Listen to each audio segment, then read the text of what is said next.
You're listening to 17 Carat K-Pop, the show that's a little bit of everything with a K-pop twist. Visit 17caratkpop.weebly.com for more information about the show. That's 17caratkpop.weebly.com. Enjoy the show! Hello everybody and welcome back to 17 Carat K-Pop.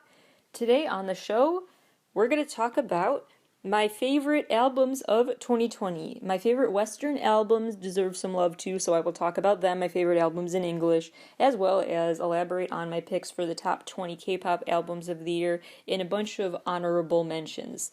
So without further ado, let's just get right into it. Number 20.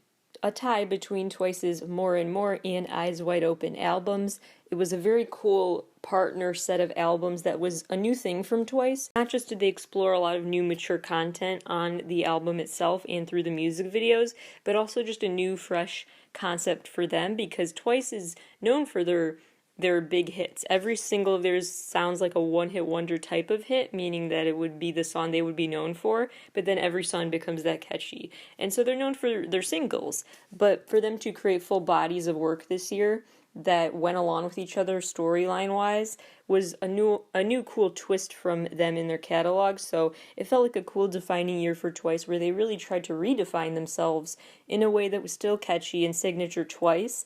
The standout tracks I would like to give shoutouts to are from More and More, the song Make Me Go, which showed a new unique side of them and is just such a well done song, and it is so catchy and deserves a lot more love. I also want to give a shout out to Handle It, which explored the concept of a breakup, and that's a relatively new concept for Twice to really elaborate about their feelings on in a song. Queen is a song about just coming as you are. That's from the Eyes Wide Open album, and it is naturally a bop. Up No More is a great song for fellow insomniacs to relate to.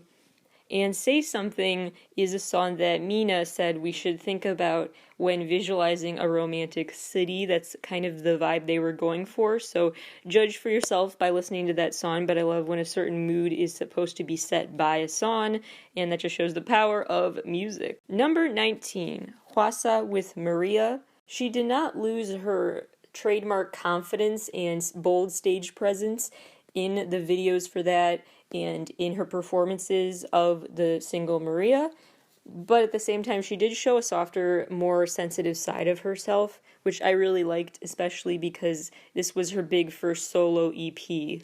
And I love the message of the single Maria from that album, where she's saying, if you want to see me cry here are your tears, whatever, I don't need your pity, I'm beautiful as I am, etc. And she's basically writing a letter to herself. Her birth name is Maria, so also, I want to give a shout out to the track Kidding. That is the best B-side. Number 18, TXT with Minisode 1 Blue Hour. That I love just because it allowed me to use my Something Wicked This Way Comes reference in theorizing about their whole storyline and everything. Go to the TXT themed episode for more on that. Shameless plug for that episode that I'm very proud of, where I do a lot of theorizing. Anyway, aside from allowing me to just spiral with my theories, I love this album because it bottles up all of the energy that TXT always brings to their performances and their songs in just an unparalleled way compared to some of their other releases, frankly. I like to say that if a magic trick had a song to go with it, if the word magic had a song that it provoked instantly, it would be a TXT song. It is just this youthful, magical in the a Disney magic sense or a Houdini magic sense, I don't know, but like a literal magic sense that comes out of the music. Number 17, Dawn with Dawn Diddy Dawn. I already talked about that. Number 16, ATEEZ with Zero Fever Part 1. It starts out with a diary entry, which I found a really unique monologue to set the tone for the whole album, and then it proceeds to have these anthems like Fever and Inception they embrace this youthful, adventurous spirit that ATEEZ's whole concept is all about, but it does end on a more sentimental note with One Day at a Time, which is actually their first English-only song, and it has this nice message about just keeping your chin up and how we will reunite someday, very relevant to the present moment. Number 15, Super M with Super 1. A great mix of high energy songs and more chill songs. If you just want to chill out, definitely check out Wish You Were Here. If you want a song that is just perfect for the moment, when you're just like at home quarantining, go to Together at Home. And then if you just need an ultimate pick-me-up anthem that is super high energy, go to Infinity. And I love what they did with the single where they combined two songs, Infinity and Monster, and the music video was that mashup of songs. A very Shiny move. The band Shiny did that before too, and that's a very cool route that SM Entertainment takes when they decide, you know what, these songs are both too good, let's promote them at the same time by mashing them up and making the music video and promo around for both of them at the same time. Next level thinking there. Number 14. XOSC with 1 billion views. Because it maintained the EXO catchiness of their songs while still carving out a new place, because this was definitely not just your traditional EXO songs. These sounded very new and different in the XOSC subunit category. They found a lane for themselves that doesn't stray too far from EXO sound, but still is unique and has their fingerprints all over it, you know. It's classic Chanyeol, it's classic Sehun. You can tell they were really creatively invested in this side project, so I'm happy for them that they got to do that. Number 13, Everglow with negative 77.82x minus 78.29. I don't know, but there you go. That really was a next level EP from Everglow, which did what they always do where they leave listeners wanting more, but especially that one over all their other albums so far. Just from start to finish, there are 0 skips on that album from them, and it just leaves you wanting more. I'm so excited for the day they finally release a full-length album. Number 12, Ace, HJZM, The Butterfly Fantasy. That album starts with the climax. It doesn't even bother with exposition. It starts just loud and in your face and commands your attention. It starts off with the high energy stuff and keeps the energy going the whole time. It does have a ballad, Stand By You, but for the most part, it keeps the energy up, and it was just what I needed when it came out. It was just came at the perfect time. I feel like it's just a great pick-me-up EP from them that further showed that they will command your attention. Their presence through their vocal delivery and their stage presence and everything. Keep your eyes on Ace for sure. I see big things for that K-pop group going forward.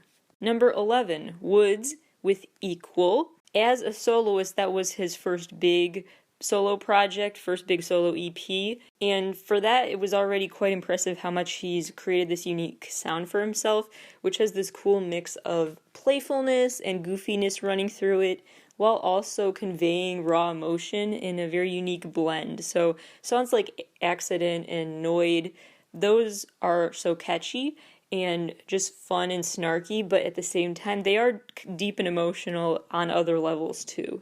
Number 10, Luna for Hashtag. That is just classic Luna. It is just such fun bops. It's just full of such bops. Ding Ding Dawn is definitely my favorite. It is just so catchy and fun, and it is just classic Luna. Well done from them. There's nothing more I have to add about that. Number 9, August D, D2, his follow-up to August D, which really showed that he just built on and improved from the first mixtape, which I didn't think was possible, but he did. Number 8, Monsta X Fantasia X. That album mixes all sorts of vibes, but they remain classic Monsta X in their formula. I don't know how they do it, but every album of theirs remains so classically Monsta X, throwing in all sorts of funny ad-libs and sound effects that mix together in combinations that shouldn't work but always manage to. The standout track for sure on that is Flow. That really taps into what Juhani has been thinking about and expressing this year, just emotionally, about how this is a year where we're learning to go with the flow and that didn't seem possible before. That is definitely a standout track for the whole year, not just for Monsta X, but for K-pop in general. It is, again, what Monsta X does so well, where they combine sound effects that shouldn't work together, but do, like the sound of a pond, ripple, or some other source of water, and that sound of literally going with a flow is mixed with other sound effects. It's a whole parade of sounds, but it works somehow. Number 7, Stray Kids with In Life, which was Go Live repackaged with new songs added. Go Live was a fun play on words thing. We've talked about that before. Here to Stay is the name of the episode I would check out for this album deep dive. For now, I will just highlight how Stray Kids continues to, like I said before, bring the energy.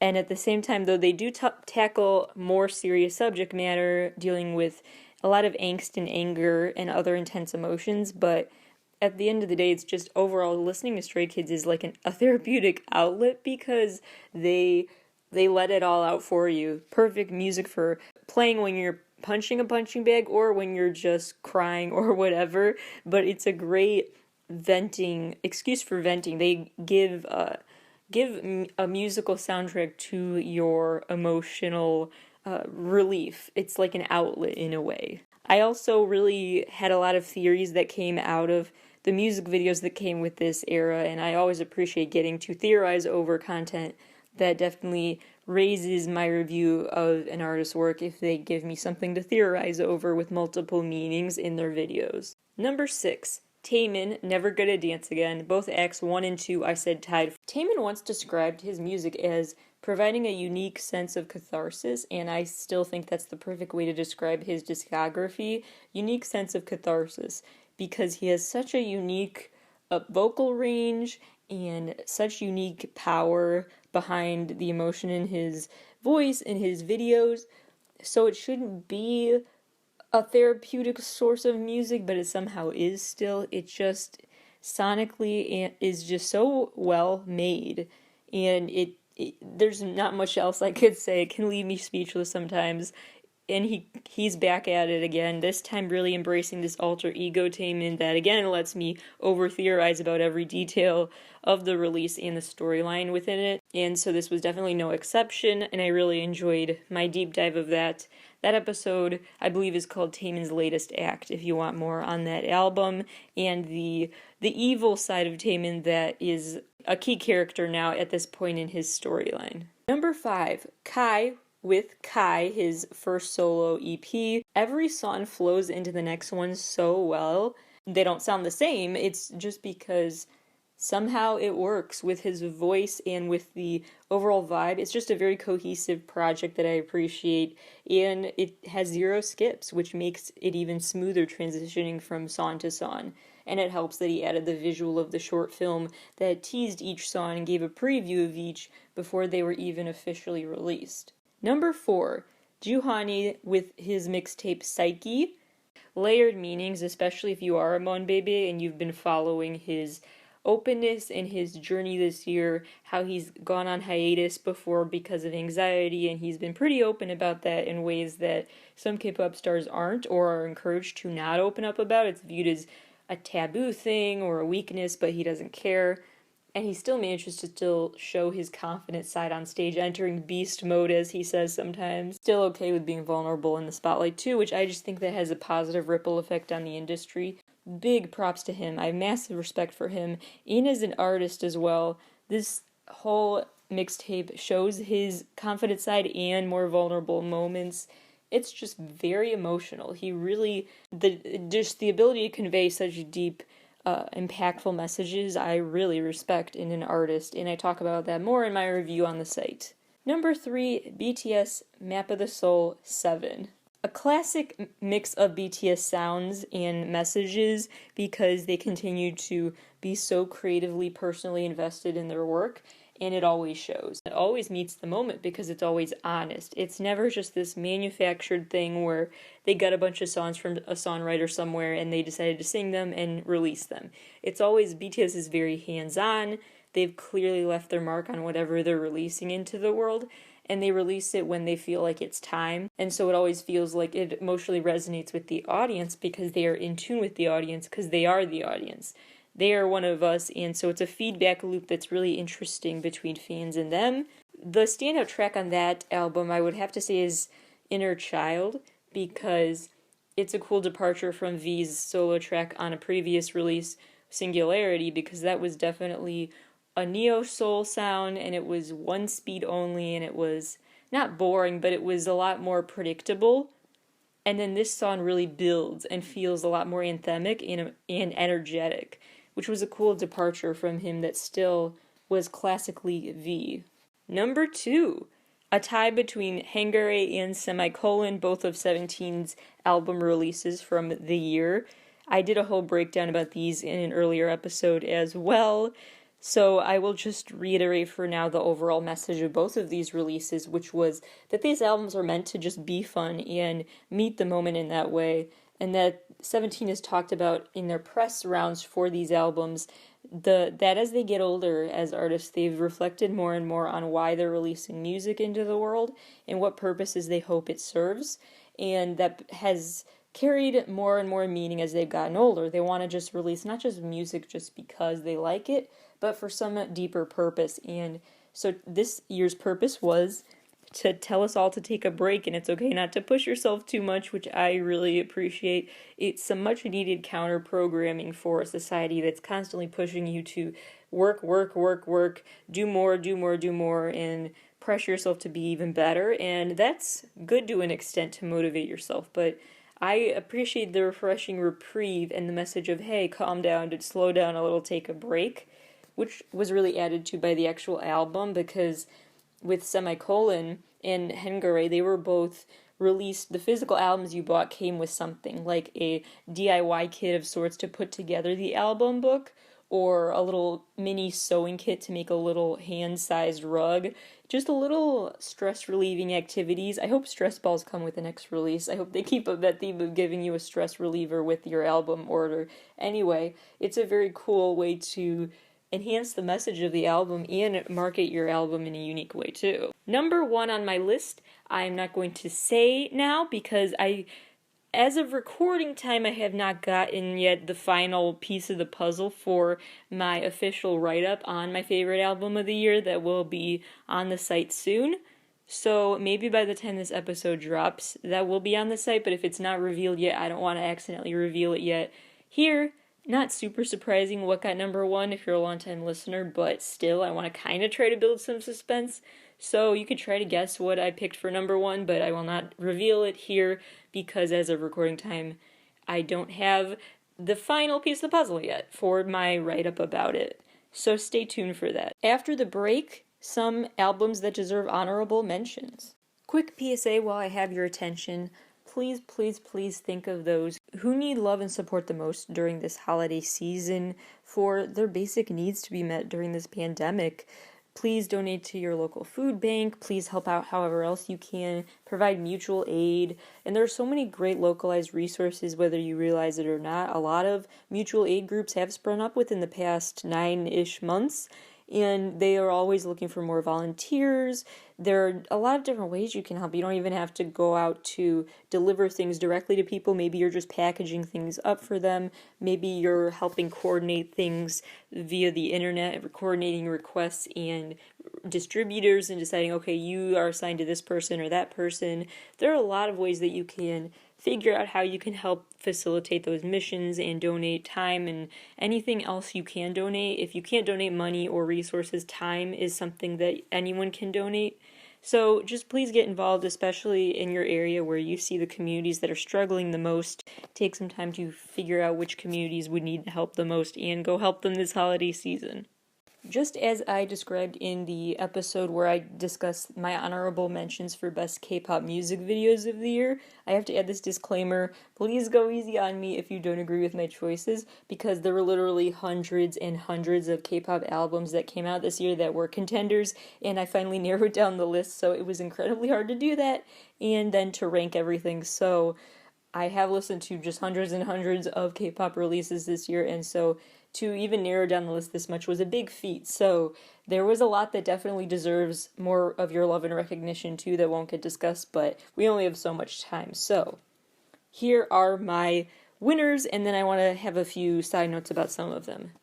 NCT Dream with Reload, TXT Dream Chapter 3 Eternity, BTS B, AB6, both Vivid and Finally, ATEEZ Action to Answer, Icon I Decide, Monsta X Fatal Love, Day 6 The Book of Us The Demon, ITZY Not Shy, Everglow Reminisce, Dreamcatcher Dystopia Tree of Language and Dystopia Lose Myself, Jessie Nuna, Yon Yon with You're My XYZ, Eric Nam, The Other Side, Hash Swan, Silence of the REM, and 12 with Kiss.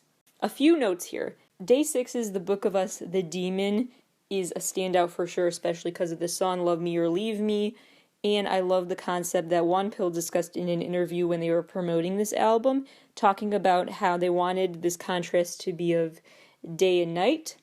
He said, quote, "When one person gets closest, then the other person takes a step back, and when my feelings grow, then the other person's feelings lessen. We wanted to make music that brings comfort to people who are stuck in that imbalance." An emotionally torn relationship that feels uneven in terms of who feels strongly towards the other member. Monsta X's Fatal Love gets a shout out because Hyunwon this was his first time actually producing and composing on a Monsta X release since their debut in 2015, and he did that for the song Nobody Else, which is actually one of the best B-sides on that album, so congrats to him. Hope he gets more confidence working behind the scenes on their albums going forward. Yeon gets a shout out because she's so underrated. Way more people need to know about her songs. I've already talked about several times before her collab with Ash Island. That is iconic. But her solo stuff as well is just, it mixes a relatively familiar beat with her vocal delivery still keeps the songs interesting somehow. So it's a mix of like R&B, rap style, living in that in-between area between R&B and rap, I guess. But it's catchy, and her latest project is a great example of that. Hash Swan has a very unique vocal delivery. His voice is just so unique and standout, so he could probably sing the phone book and it would still sound intriguing to me, and his latest albums that he released this year are a good example of that, especially Silence of the REM. 12 is another underrated artist. His voice is for people who like when auto-tune and a techno feel to a sound is an aesthetic and not just annoying. When people use the right amount of auto-tune and tech to actually make it sound better and appealing, like the G-Dragon of it all. Definitely a few subtle G-Dragon vibes in 12's release. It's called Kiss, and his stage name is spelled TWLV. Lastly, Eric Nam's The Other Side was just another great classic Eric Nam release that has a lot of guitars, and it's a little more acoustic than your just down the middle pop song, but it is still kind of pop. It's catchy enough to be in the pop category anyway, and it's just another great release from him. It would sound great live. Can't wait for live shows again someday. He had truly one of the best live shows I've been to, just in terms of actual just performance and singing live and everything. His skill level is just off the charts, and I love the music video for Paradise that I talked about on the last episode. While I have your attention, I might as well give some shout-outs to my favorite Western pop albums of the year, my favorite English language albums of 2020, because there were many that I loved from the West as well, and so why not give them some shout-outs? These I actually did rank, and there are a few that may get a place in there. I'm still debating how much I like them or not compared to their previous releases, like Jaden Smith's latest and Tara Jr.'s, and there are probably a lot more. And so I have to really sit and reflect with them even longer, because compared to their previous albums, I'm not a huge fan. Like Jaden Smith compared to Sire, like he could never top that, you know what I mean? So I've got to debate if those deserve a place in the top 10, but here's what I've decided is the tentative ranking for that. Number 10, Poppy with I Disagree. We will talk about Poppy a lot next year on the show on How to Stand, because she's so intriguing. She's the one who kind of went viral for her YouTube presence that is very weird and abnormal, and she sounded like she was playing a role and speaking in a robotic way on purpose, and she has all these weird 1 minute long YouTube videos where it's like an ASMR video meets a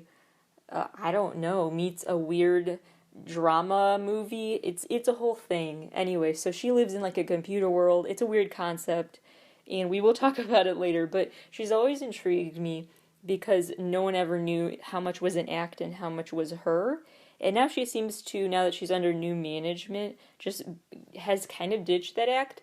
But now you're wondering how much this is another act or how much it's actually her. It's always hard to know what to believe with her, how much is true to her and how much is a persona, but her persona continues to be interesting, especially with this latest release called I Disagree, because it's very heavy metal. So she went from the most bubblegum pop imaginable to this heavy metal sound, and so some of it has a little too much screaming for my liking, but then there are other songs on the album, like Fill the Crown, that are really well done. So I have mixed feelings about the album, but overall it's worth checking out.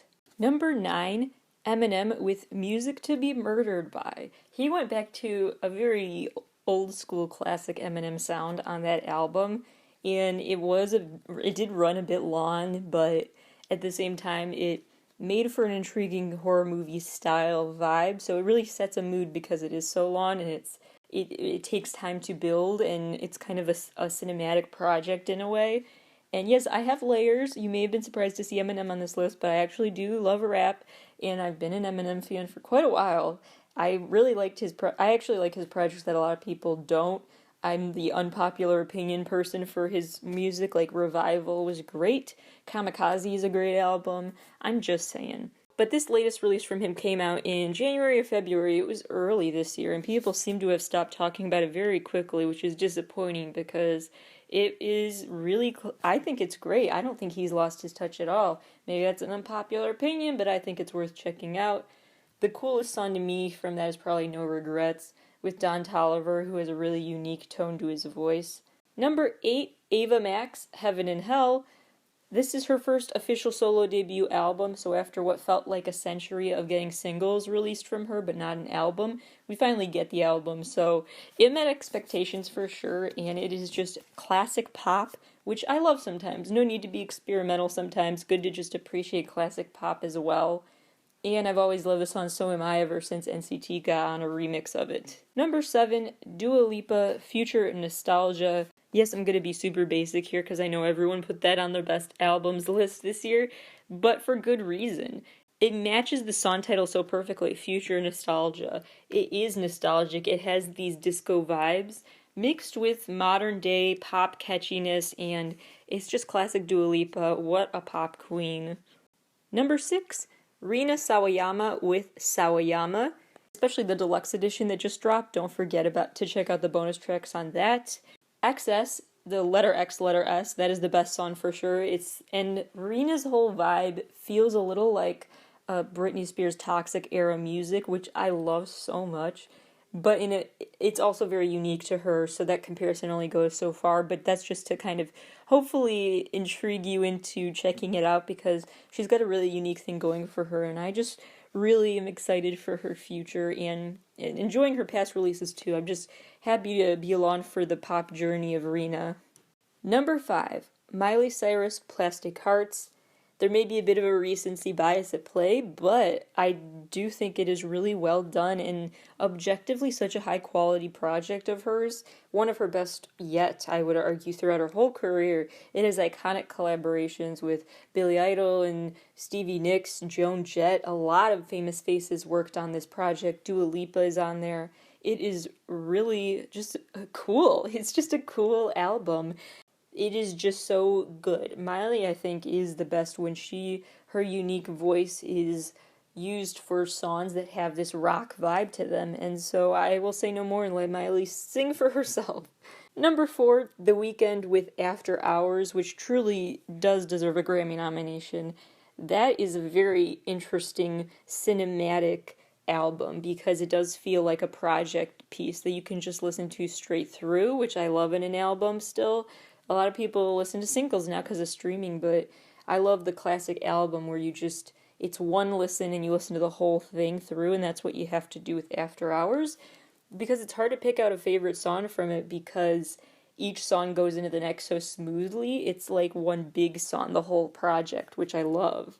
Number 3, Charli XCX, How I'm Feeling Now. We talked about this a lot on the show before because she has the perfect example of a unique relationship with fans where she is making music with us through Zoom calls that seat 1,000 people, Instagram lives, finding ways for fans to vote online for album covers and single covers and what song should be the next single. This whole creation process was very fan involved. It was a communal album creation during quarantine, no less. So, quite a unique memory she built with fans by making this album and putting everyone's fingerprints on it. And then she sold, with proceeds going to charity, an art book of fan art in tribute to this album was available on her site. So it was a cool way to help out a cause as well as just contribute your own creativity to her whole project. And it really shows that it was manifested as a quarantine album because it runs the gamut from the emotional highs to the emotional lows you experience when living in 2020, which is such a weird emotional year to live in. And she embodied the feelings of this year so well in such a cool techno electropop way that is classic Charlie and is just so well done. Number 2, Grimes, Miss Anthropocene. I love Grimes, so full disclosure, this is not going to be a super objective review of her work, but it is just so impressive to me because it is so atmospheric. It is another vibe, kind of like The Weeknd here, just in the sense that when you listen to the album, you want to do it straight through. And instead of pulling out one song and calling that just the key song to tune into from the album, the whole thing needs to be listened to in one sitting to me because it sets such a unique mood. She's just so good at an atmospheric vibe to her music that feels like it has so much to it. It just feels like heavy music. I don't know a better word to describe it. It's very full sonically. I describe it as a roller coaster ride through an industrial park, because it is like a roller coaster ride and it's got the industrial sound to it. So really great job. Again, classic Grimes material. Number 1, I don't want to get demonetized, so just to be safe, I'm not going to say the title, but it's a Little B Words album. It's by Palais Royale, my favorite artist, my favorite band outside of K-pop, J-pop, C-pop, my favorite artists who sing only in English, Palais Royale. They are so incredible. They have a very cool rock pop vibe, more rock, but it's a cool mix. It's like Panic at the Disco meets classic Fall Out Boy vibes. It is truly the best album of the year. Hang On to Yourself is the highlight song for sure. It is absolutely everything, and it is a nostalgia trip just because, like I said, their vibe is that classic Fall Out Boy or Panic at the Disco sound, but it's still modern. It is just so cool. So cool. I really admire them. They're just incredible artists. So they have my favorite album of the year. It has been on loop more than words can say, more than I can imagine. It's a bajillion times I put that album on loop and continue to never get tired of it. Tune in for more of my best of 2020 lists on the site, 17caratkpop.weebly.com, and on future episodes of the show. Thank you for tuning into this latest development in that series, and I will talk to you all soon.